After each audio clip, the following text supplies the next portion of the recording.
नमस्कार दोस्तों, मैं हूं डॉक्टर प्रेमा चौधरी। आप सभी का स्वागत है। दोस्तों, अपहरित नंबर 9, 10 और 11 के एक्सप्लेनेशन में हमने देखा था कि डॉक्टर हैनीमन वाइटल फोर्स के बारे में अपने ऑर्गेनन ऑफ मेडिसिन में क्या कहते हैं। दोस्तों, आज उसी के आगे हम अपहरित नंबर 12 के बारे में समझेंगे। अपहरित नंबर 12 में डॉक्टर हैनीमन लिखते हैं, it is the morbidly affected vital energy alone that produces diseases. यानी सिर्फ वाइटल एनर्जी के अकेले डिरेंज हो जाने की वजह से जो है बीमारियां उत्पन्न होती हैं।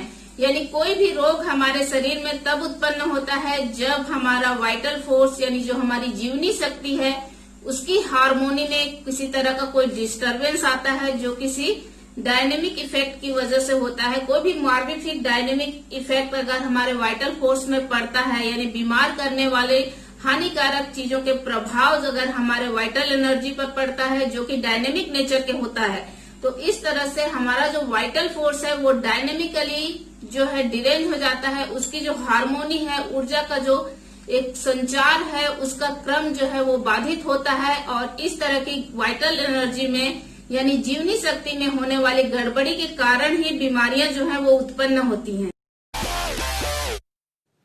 होम्योपैथी से संबंधित सभी जानकारी के लिए सब्सक्राइब बटन को दबा लें, साथ ही बेल आइकन को प्रेस कर दीजिए जिससे आपको नोटिफिकेशन मिल सके। डॉक्टर हैनीमन आगे लिखते हैं, so that the morbid phenomena perceptible to our senses express at the same time all the internal change, that is to say the whole morbid derangement of the internal dynamics. In a word, they reveal the whole disease. यानी कि जब इस तरह से हमारा vital force या जीवनी शक्ति जो है उसका प्रवाह अगर किसी तरह से गड़बड़ होता है, उसके प्रवाह में कोई बाधा आती है, तब बीमारी उत्पन्न होती है। और ये बीमारी जो है अपने आप को एक्सप्रेस करती है एक्सटर्नली साइन और सिम्टम्स के तौर पर। SIGN साइन का अर्थ होता है संकेत, जिन्हें हम देख सकते हैं उन्हें हम साइन कहेंगे, और जो पेशेंट महसूस कर सकता है उसे हम सिम्टम्स कहते हैं। फॉर एग्जाम्पल, अगर किसी के कान में दर्द हो रहा है और उसमें सुइयां गड़ने जैसा दर्द हो रहा है, तो ये सेंसेशन जो है सिर्फ पेशेंट महसूस कर सकता है, उसे आप देख नहीं सकते, तो ये सिम्टम्स होगा।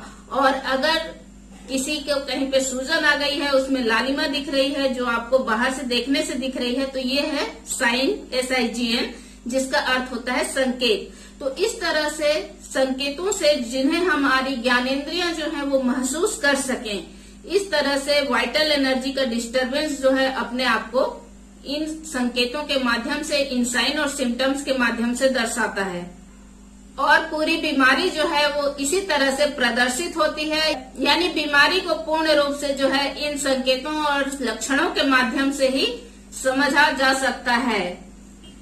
The disappearance under treatment of all the morbid phenomena and of all the morbid alterations that differ from the healthy vital operations certainly affects the necessarily implies the restoration of the integrity of the vital force and therefore the recovered health of the whole organism। इसका अर्थ है कि और इसी तरह से जिस तरह से बीमारी जो है अपने आप को लक्षणों और संकेतों के माध्यम से प्रदर्शित करती है, उसी तरह से जब हम इलाज करते हैं, पेशेंट का ट्रीटमेंट करते हैं, तो चिकित्सा के दौरान जितने भी लक्षण और संकेत जो वाइटल फोर्स के डिरेंजमेंट होने की वजह से उत्पन्न हुए थे, जो उससे अलग हैं, यानी वाइटल फोर्स के हेल्दी कंडीशन में जिस तरह की हार्मोनी रहती है उससे अलग जो भी डिरेंजमेंट उसमें हुआ, उसकी वजह से जो लक्षण और संकेत उत्पन्न हुए थे, वो सभी लक्षण और संकेत जो है चिकित्सा के दौरान पूरी तरह से समाप्त हो जाते हैं। यानी जब हम पेशेंट का ट्रीटमेंट करते हैं तो जितने भी लक्षण थे, जितने संकेत थे, उनके समाप्त होने के साथ ही डिसीज भी पूरी तरह से खत्म हो जाती है और कोई भी बीमारी उसमें नहीं रह जाती। इस तरह से सारे लक्षण, सारे संकेत, सारे साइन सिम्टम्स चले जाते हैं और जीव पूरी तरह से हेल्थ की कंडीशन में वापस लौट आता है। यानी उसके जितने भी अल्टरेशन हुए थे वो सब जो है फिर से वापस रिकवर होकर सही हो जाते हैं और वाइटल फोर्स की अखंडता जो है वो फिर से कायम हो जाती है, फिर से उसी तरह से बहाल हो जाती है। तो इस तरह से वाइटल एनर्जी का फ्लो जो है नॉर्मलाइज हो जाता है। आगे इस एफोरिज्म के फुटनोट में डॉक्टर हैनीमन लिखते हैं, how the vital force causes the organism to display morbid phenomena, that is how it produces disease. It would be of no practical utility to the physician to know and will forever remain concealed from him. Only what it is necessary for him to know of the disease and what is fully sufficient for enabling him to cure it has the Lord of life revealed to his senses.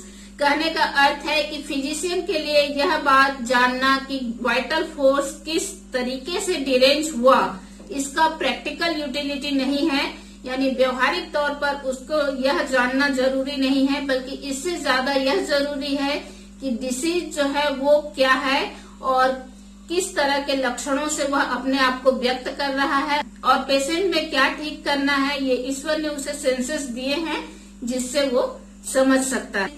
तो इस aphorism में doctor Hahnemann यही समझाते हैं कि बीमारी जो है वो हमारी जीवनी शक्ति के अंदर होने वाली प्रक्रिया है कि जीवनी शक्ति के अंदर अगर किसी भी तरह से कोई डिस्टरबेंस आ जाता है, उसके प्रवाह में कोई गड़बड़ी हो जाती है, तो उसी की वजह से लोग जो हैं बीमार पड़ते हैं और चिकित्सा के दौरान जितने भी लक्षण उस डिरेंजमेंट की वजह से उत्पन्न हुए थे वो सब ठीक हो जाते हैं और इस तरह से पेशेंट पूरी तरह से वापस हेल्थ की स्टेट में आ जाता है और उसके वाइटल फोर्स की हार्मोनी जो है वो फिर से बरकरार हो जाती है. तो ये था एफोरिज्म नंबर 12. उम्मीद है आपको ये वीडियो अच्छा लगा होगा. अगर अच्छा लगा तो लाइक करना, दोस्तों को शेयर करना और चैनल को सब्सक्राइब करना मत भूलिएगा. धन्यवाद.